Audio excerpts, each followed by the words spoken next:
ఒకరోజు నంది శివయ్య దగ్గరకు వెళ్ళి ఈ విశ్వంలో మీకు ఎవరత్యంత ఇష్టం అని అడిగాడు. శివుడు చిన్నగా నవ్వి నెమ్మదిగా ఇలా అన్నాడు, నీవు ఎల్లప్పుడూ నాతోనే ఉంటావు కదా, కాబట్టి నీవే చెప్పు ఎవరు నాకు ఎక్కువ ఇష్టము అని. నంది ఆలోచించి, మీరు సగ భాగం పార్వతీదేవికి ఇచ్చారు కాబట్టి మీకు పార్వతీదేవి అంటే చాలా ఇష్టం అన్నాడు.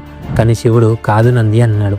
అప్పుడు నంది, అయితే వినాయకుడికి మొదటి పూజ ఇచ్చినందుకు మీకు వినాయకుడు అంటే చాలా ఇష్టం అన్నాడు. శివుడు మళ్ళీ కాదు నంది అన్నాడు. తర్వాత నంది, అయితే కార్తికేయుడు జ్ఞాన గురువు కాబట్టి మీకు కార్తికేయుడు అంటే చాలా ఇష్టం అన్నాడు. శివుడు మళ్ళీ కాదు నంది అన్నాడు.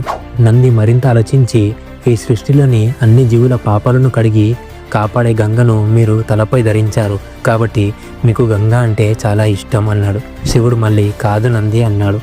అప్పుడు నంది, అయితే శివయ్య మీకు ఎవరు ఎక్కువ ఇష్టమో మీరే చెప్పండి అన్నాడు. అప్పుడు శివుడు ఇలా సమాధానం ఇచ్చాడు, ఎవరు తమ కష్టాలలోనూ సుఖాలలోనూ నన్ను తలుచుకుంటారో, తమ భారాన్ని నా మీద వేసి నీవే దిక్కని నమ్ముతారో అలాంటి భక్తులు అంటే చాలా ఇష్టం నంది అన్నాడు. అందరూ ఒకసారి హర హర మహాదేవ అనండి.